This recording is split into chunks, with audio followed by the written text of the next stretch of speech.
Well, hello. This is Janet Morano, the Executive Director of Priest for Life. Welcome to our program. Well, today's program topic is difficult for some people to think about or deal with, but it's a very important topic for especially those of us who are in the pro life movement who are trying to bring an end to abortion because there is a direct connection between sex trafficking and abortion. Do you realize between 15,000 to 15 to 50,000 women and children are victims of sex trafficking and the sex industry, basically, here in the United States alone? And of course, what happens to these women and children that are being sex trafficked? Well, if they get pregnant, what do you think the abusers do? They bring them to the abortion clinic. And of course, we know the abortion industry is so terrible that they ask no questions. These are victims and they're not asking them questions. And many times they're minor teenage girls who are being victimized. They're supposed to report sexual activity of a minor, and do they? Absolutely not. Well, joining me today are two women who this is their wheelhouse. They have been working tirelessly to raise awareness and to hopefully one day bring an end to sex trafficking. So with us today are Laura Ederer. She's an attorney and a pioneer in the effort to stop human trafficking. She's the president of Global Centurion, an anti-trafficking non-governmental organization at the United Nations. And joining her is Teresa Flores, who's a licensed social worker and a survivor of sex trafficking. Ladies, welcome to the program. Thank you. Very glad to be here. Glad to have you both. All right, so Teresa, let's just start with you because, as I mentioned, you're a victim of sex trafficking. Tell everyone, because I think people don't understand. Well, how does someone get? I mean, sex trafficked. I think very often they're thinking now of all the immigrants coming illegally over the border, which yes, they're being sex trafficked, but that doesn't mean they're the only people who are being sex trafficked. I mean, uh, you're such a beautiful woman that you don't look like the average person who is sex trafficked. So tell us a little bit of your background and how did it happen to you? Sure. I'm really proud to say that I'm a survivor now. Most don't survive or get out of this. And that's why it's important to talk about it, because it is, like you said, the numbers are huge. And where those numbers are even smaller than what we feel that it really is. We don't even know. When I go and share my story with audiences, at least one woman will come up to me and say, wow, my story is so familiar to yours. I didn't know. And that's how I found out too at 40 that what I experienced was called human trafficking. I didn't know that word associated to somebody that looks like me. So I grew up in a two-parent family. We went to church every Sunday. I have three younger brothers, and we moved around a lot because of my dad's executive job. And so that's what made me vulnerable, is because I didn't have a strong support system. Even though we came from money, I didn't have grandparents and aunts and uncles and people that lived close that would notice something different going on with me. And I would say that I was starved for attention, like most 15-year-old girls. We moved to a new area outside of Detroit when I was in ninth grade. And it really just starts off very simply where I met a boy. I think that I had been targeted by this group. It was basically an underground crime ring that was running outside of Detroit. He went to school with me. He was older and had two older cousins in my school as well that were all a part of this group.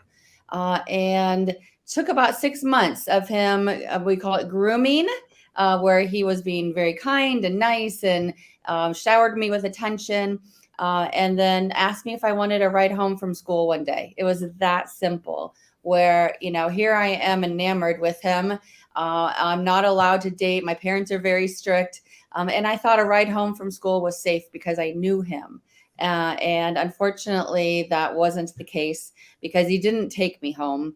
He took me to his house, convinced me to come inside, drugged me, and then raped me. And what led from that was that I didn't tell my parents because I was ashamed of that happening. I thought they'd be angry, and so and there was no such thing as date rape back then in education and calling the police and stuff, really. So a few days later, he came up to me at school and said, "We have photos of this, and they looked very different than what actually happened." And they essentially blackmailed me to do whatever they said, whenever they said. So I would have to earn back these photos. They threatened me that I would have to that if I didn't do what they said, they would show my dad's boss at work. They would put them around school. They would show them to the priest at church. Lots of threats, following me, knowing where my brothers were at all times. And then I actually lived at home during this time, which is always what surprises people, is that I got to live at home, but they would call, they knew where I was, they went to school with me, they would come into where I was working. So it didn't matter that I wasn't I wasn't taken, I wasn't kidnapped, but they still were able to control me that way. So for 2 years, I was forced to sneak out at night and I was being taken out of school to do whatever they wanted for men. And they made the money off of this. And it was a really horrific way to live. And nobody had any idea that was going on. So, so this was going on probably through a good part of your high school years. Yep. And like you said, your parents didn't realize it. They had this control on you, fear, so to speak. Right. And then what helped you to kind of say, because so many people don't escape human trafficking. In your case, something must have happened to say, okay, this has got to stop. What was that helped you, say, that's it, I'm getting out? Yeah, it wasn't something that I did on purpose. I was kidnapped one night by this group and left for dead in a motel in Detroit. The police found me and took me home. So things certainly changed after that because they knew the police were watching. But really, it was a miracle that I got out because my dad got transferred again. And he wasn't supposed to be moved. Like, this was supposed to be where we were ending up. But he got an offer 1,000 miles away from Detroit, and we ended up moving to Connecticut.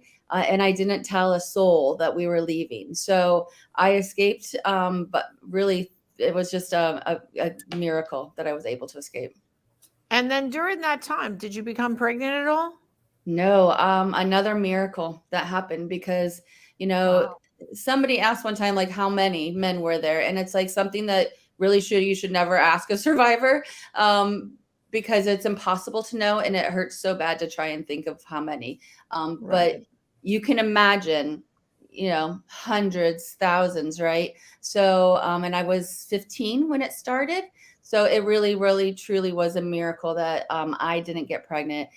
Most, obviously, from our research, you'll see most do get pregnant from this. That's right.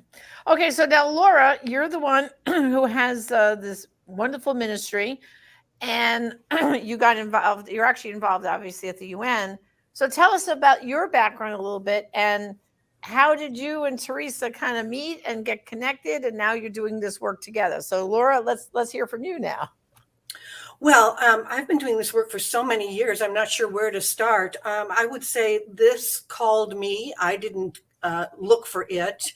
And it was many years ago when I was actually, first begin right out of college and first looking at, I had started law school, and I was looking at the laws that address human trafficking. And in those days, so that was the mid 90s, there wasn't much on the books specifically on trafficking. So I was gathering for a colleague, actually, who was going to present it at the UN, all the laws worldwide that address the old slavery laws, debt bondage, involuntary servitude, peonage laws, and then that whole body of law on commercial sexual exploitation of women and children. So prostitution, pimping, pandering, procuring, maintaining a brothel, soliciting, all of those laws. every country has something. Most did not have much at that time. I was creating a database of those laws and doing a comparative analysis of those laws. And again, kind of, I think these things are providential in some ways, but I was presenting the first part of that work, which had never been done before, in a small conference, and two State Department officials were in the audience, and they came up to me afterwards and said, "We've been trying to do this unsuccessfully in-house for several years. If you were in our shoes, what would you do?" And we ended up talking about it, and they ended up asking me to write them a short letter about it. And then I was called to Washington, D.C. I was right out of law school. And they said, "We want to set you up to finish what you started." So I was about 70 countries into it by that time, at a university, and they moved me. They moved me to Harvard and into the John F. Kennedy School of Government, and I spent the next 2.5, 3 years, working on gathering all these laws worldwide. And right about that time, which was 1998, 99, Representative Chris Smith was thinking about whether our laws were sufficient to address human trafficking, and somebody knew of my work and put me together with him, and he had drafted it was a 2-page little statute bill that he wanted to pass, and we began to collaborate. And the result of that work after 2 years was the Trafficking Victims Protection Act of 2000, which was the model law worldwide, actually, that was the whole of government approach to ending human trafficking. So that's how I got into this. All right, so let's just talk about that law for a minute. What does that law say per se? And is that law still applied today, or has there been a subsequent, more powerful law? But give us that little piece. So that law does still apply today, and many countries have copied it. In fact, the UN's protocol is based on it also, and it set up a 3P framework: so prevention, prosecution, protection, and assistance. And Teresa can talk a little bit about what the meaning of that. And then it also defined for the first time modern day slavery or human trafficking, and it said that there were 3 parts to it. There's the actions, we call them suspect activities in the law: recruiting, transporting, harboring, buying, selling, obtaining, of a person, and then the means by which it's done, by force, fraud, or coercion, and then for the purpose, for commercial sex or for forced labor. And that law, generally speaking, that definition is what's used. It's this country's definition, but most countries have a definition that's similar, with give or take a little bit. So that's the great thing that did. That did a number of other things too. With that whole suspect activities, people used to say when we were trying to pass the law, "Why do we need another law? We don't want another law. We've got kidnapping laws. We've got rape laws." Well, this reaches that whole pipeline of activity, from recruiting, transporting, harboring, the buying and the selling, everything that we wanted, that whole criminal network that Teresa was talking about, to be included in the law. And then it also set up a President's Interagency Task Force on Trafficking, and that created political will in this country at the very top levels, because that's a cabinet level task force. And so we had what no other country had at that point, which was the political will from the top down, saying, "We want to address this, and we're going to make sure that we are in the forefront of eradicating this criminal activity and human rights abuse." Well, okay, so now we have the law, but we know darn well this is still going on. In fact, I travel a lot, and when you're in the Atlanta airport, they actually have an announcement that you hear multiple times if you're in the airport long enough, about if you observe or see anything that might be suspect of trafficking, sex trafficking, human trafficking, please seek someone here in the airport to let us know. So I mean, I guess either one of you, what's the state of affairs right now? Because I think you both did a study too. So where are we now on all this? Teresa, I'll start, and you can chime in. So I think you are you you've asked the right question. So what is the nature and scope of the problem in the U.S. and worldwide? And the answer is we don't know exactly. We've got a couple of groups that are doing work worldwide, the U.S. has decided to adopt those NGOs, which is Walk Free, and also an intergovernmental organization, the ILO, International Labor Organization, their studies on worldwide trafficking. And so that study says, and they do it every 2 years, that there are 49.8 million people trapped in some form of slavery today. Now, the U.S. is another thing. We have no number, no statistic nationwide that tells us what the nature and scope of the problem is in this country. I'm working on this right now because I'm doing a kind of comparative analysis of what states are coming up with, and I think that's going to be the wave of the future, is to do prevalence studies in states. Because, for instance, Texas came out with a study about 3-4 years ago, and it said in its state alone 300,000 were trafficked, and that 79,000 of those were children. And so you see, when you ask a state to look at itself and to find what the prevalence is of trafficking, you get a much better idea of what's happening in the world. But that nationwide study is yet to come. Okay. And then Teresa, what do you have to say? So many survivors don't know, like I didn't know that what happened to me was called human trafficking. A lot might have been forced into prostitution for various reasons growing up, and as a young adult. And so they think, well, they did this by choice. Their boyfriend made them do it. And so, but they don't understand that that's really human trafficking. In our country, we confuse those words a lot, where people think, oh, well, she was a prostitute, so she did this by choice. Nobody does this by choice. They are actually victims of human trafficking.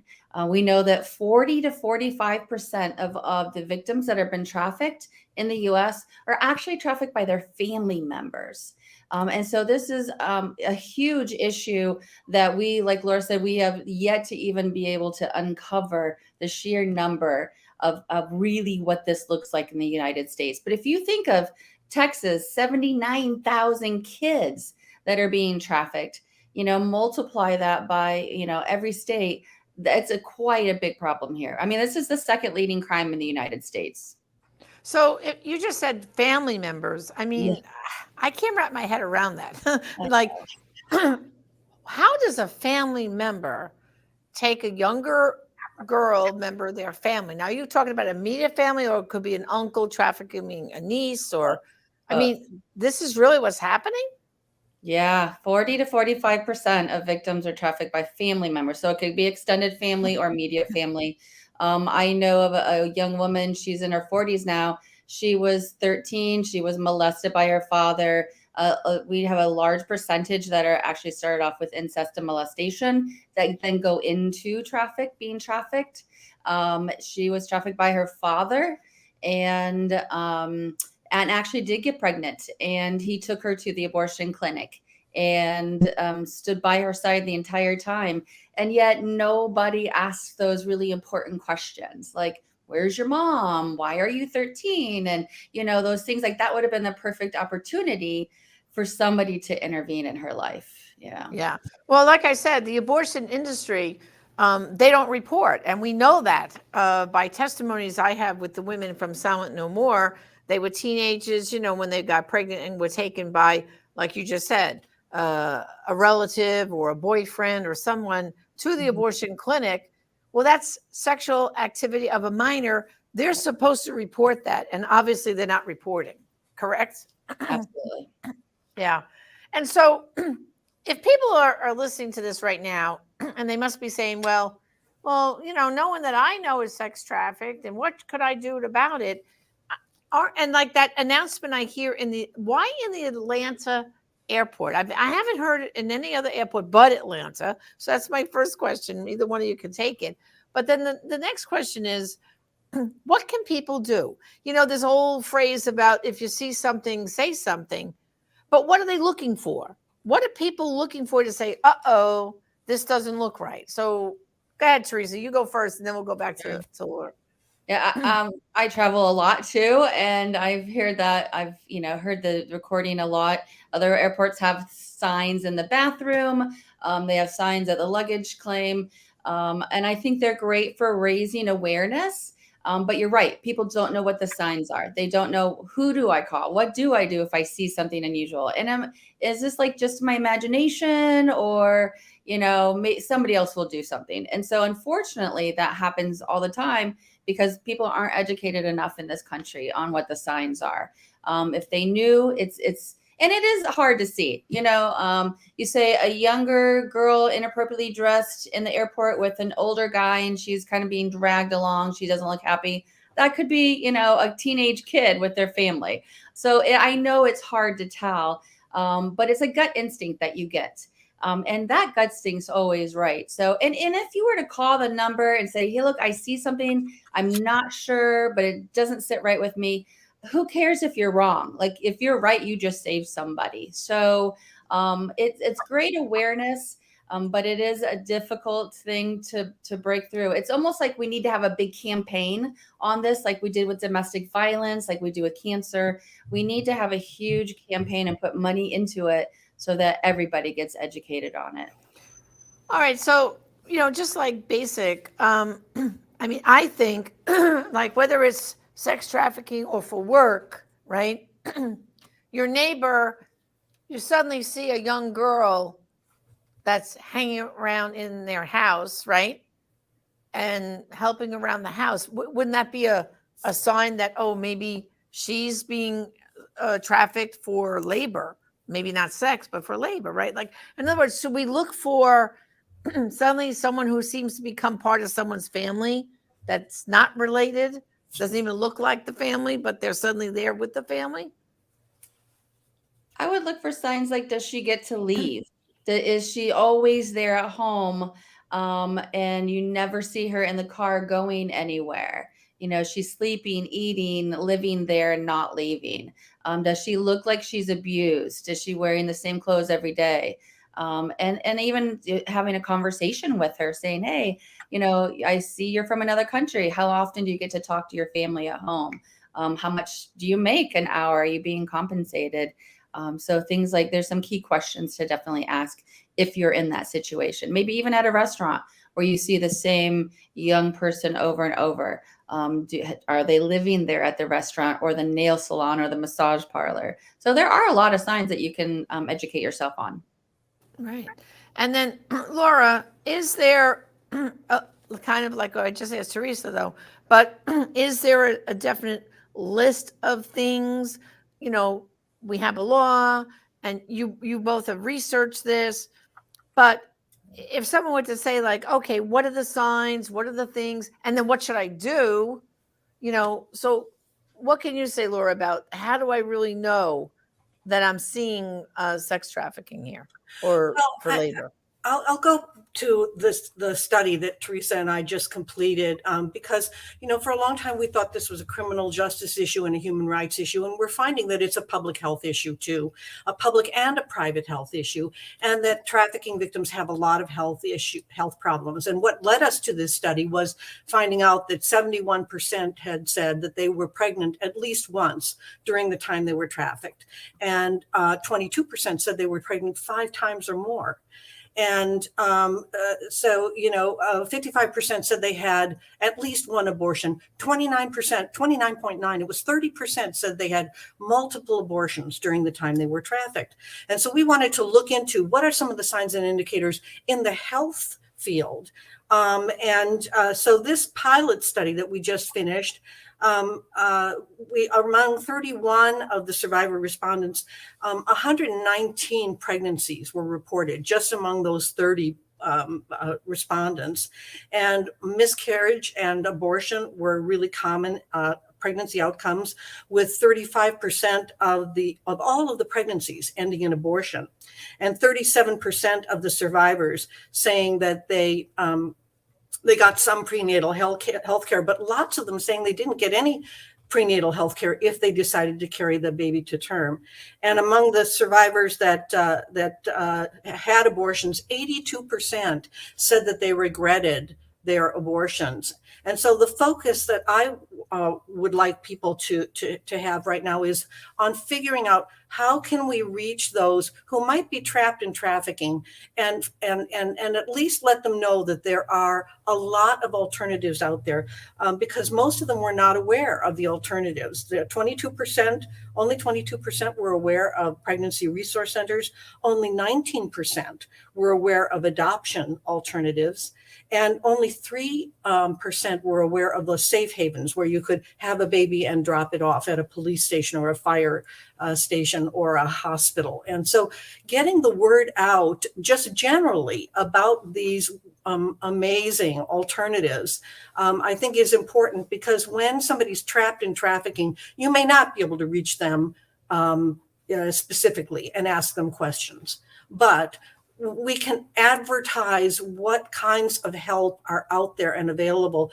And many survivors have said to me when we're doing our focus groups, once I knew I was pregnant, I knew I wanted to have the baby. I knew I had to get out. There was an additional impetus because of that additional life, and to try to do something, to try to reach out, to try to find an exit, find an escape, get a rescue. And so I think our work is in making sure that everything that we have available, survivors know about out in the world, so that when they are in this situation, they can utilize all the services that are available.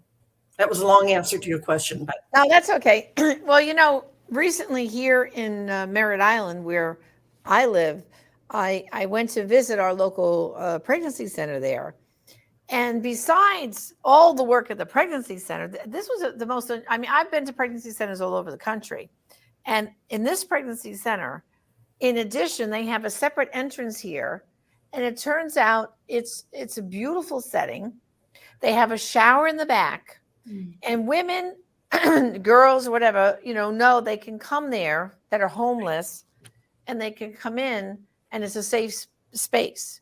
They can get something to eat, take a shower, and they'll even have clothes that they can have, and they can do laundry and leave. And within this atmosphere, in the back office, there's someone who works for the state here in Florida that's part of sex trafficking.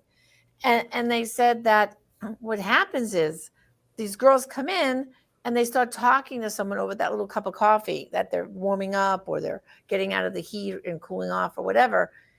And if the pregnancy center worker gets a sense that something's not right, they'll say that, would you like to talk to someone? And they bring her back. And sure enough, they catch now these girls and get them out of the sex trafficking situation. But that's the first time I've actually heard within a pregnancy center, right, this raised awareness of kind of welcoming them in, so to speak, besides a free pregnancy test, but a shower and change of clothes.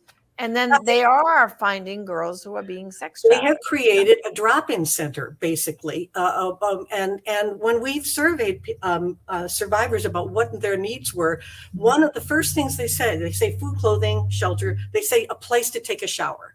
They say a place to get cleaned off, a place to rest, or sleep, those kinds of things. And so that's brilliant. That's a new addition that I'd never heard of. And I love that idea of some kind of little drop-in center attached to the pregnancy resource center, so that it's kind of a natural symbiosis that could be created. Mm-hmm. Well, and they said this is what happens is the word gets out, that this is a safe space you can go to, And if they suspect they're being trafficked, then the authoritative person that's in charge of that whole work knows just what to do to kind of rescue them and get them then a place to live temporarily and like go through all the next steps to get them out of the situation they're in. So I think it's an amazing model. So don't worry, I'm going to be spreading it far and wide. Right. But there's one more thought I had. If they don't take them for an abortion, I'm wondering how many of them they continue the pregnancy, but then they take the baby from them, and then that could be illegal adoption stuff going on too, right? Selling babies, right? Right.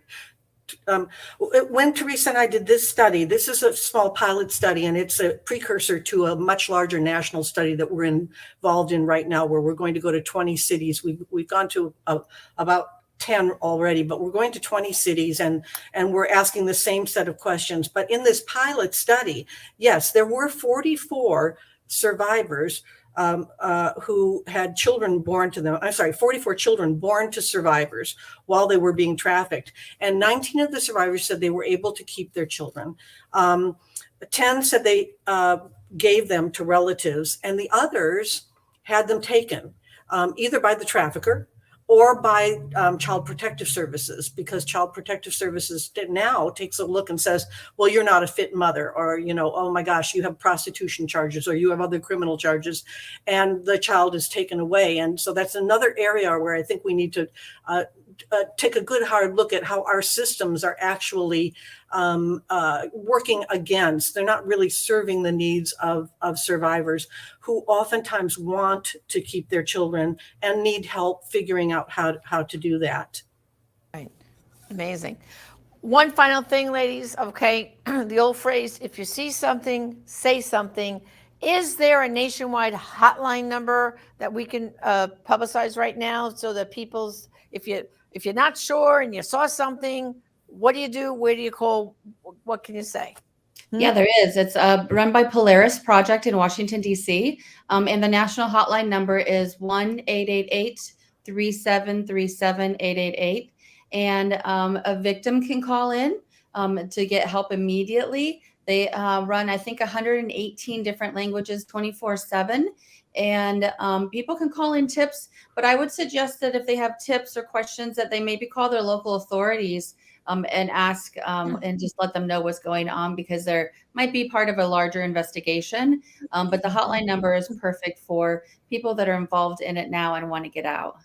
If you could just slowly repeat that hotline number one more time.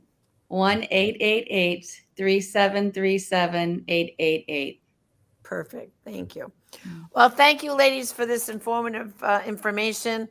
And I hope this program gets out far and wide, and that we can get some girls and young children out of trafficking and save them. So thanks for all you're doing, and may God bless you. Thank you. Thanks for having us. Yes. Well, brothers and sisters, there was a lot to learn here today, but please don't let this information sit here in just this program. You got that hotline number. You heard all this. This is a nationwide problem. Obviously, like we were just heard, it's a worldwide problem. But let's clean up our act here in the United States first. We have so many illegal immigrants coming in right now. They are being trafficked both for sex and for work. Let's keep our eyes peeled. And if you either call the hotline number or call the local police department, but let's stop these people that are preying on women and children. Thanks for joining us today. Thank you, and God bless. For Catholic pro-life people throughout the world, Our Lady of Guadalupe is honored as the patroness of the unborn and of the pro-life movement. She experienced an unplanned pregnancy. She chose life. This October 2nd to 8th, you have an opportunity to go to the location where Our Lady appeared to Saint Juan Diego. You'll be able to see the actual tilma of Juan Diego on which Our Lady left her miraculous image, and thanks to which the practice of human sacrifice was ended among the Aztecs and millions came to Christ. Priests for Life Executive Director Janet Marana and Pastoral Associate Father David Begany will be among the presenters, as will Deacon Harold Burke Sievers. The pilgrimage will take you to astonishingly beautiful churches and special places like Puebla. Aside from the spiritual refreshment and peace a trip like this brings amidst the insanity of this culture of death, the biggest benefit of joining this pilgrimage is that you'll be with like-minded people from morning to night. This will reinforce your already strong commitment to Christ and to the unborn, and forge relationships that will last a lifetime. Sign up at prolifepilgrimage.com. We hope you'll join us.